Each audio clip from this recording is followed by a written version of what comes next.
អូភាសាព្រះវិហារសូភាវិចិត្រដូនតាខ្មែរពេទ្យលោកមានថ្វីដៃកសាងលើភ្នំដ៏ខ្ពស់ស្កឹមស្កៃដែលមានតម្លៃ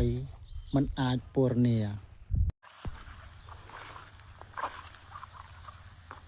ចិនដើបុរាណ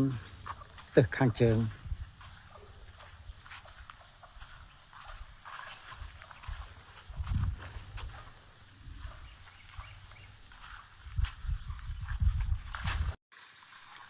ចម្លាក់តឈរយាមនៅកម្មចិនដើខាងជើង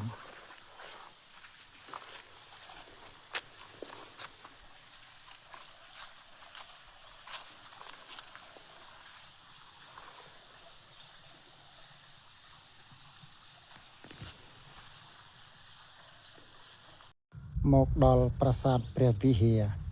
ពេលខ្ញុំមកដល់ទុកសោកអំពល់ត្រូវខ្យល់បក់អស់ព្រោះឃើញប្រាសាទព្រះវិហារសែនស្រស់នៅមានកេរ្តិ៍ឈ្មោះជាប្រាសាទខ្មែរ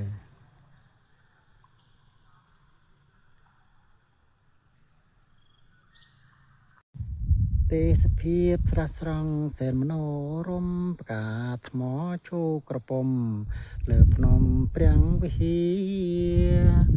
នេះគឺជាស្រស់ស្រង់នៅលើប្រាសាទភ្នំព្រះវិហារ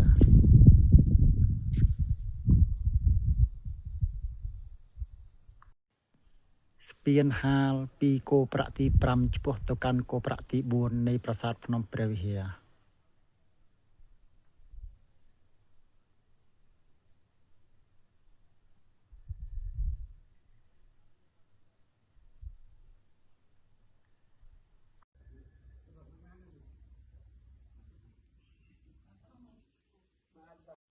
បាទជម្រាបសួរពុកម៉ែបងប្អូនថ្ងៃនេះថ្ងៃ29ខែកញ្ញា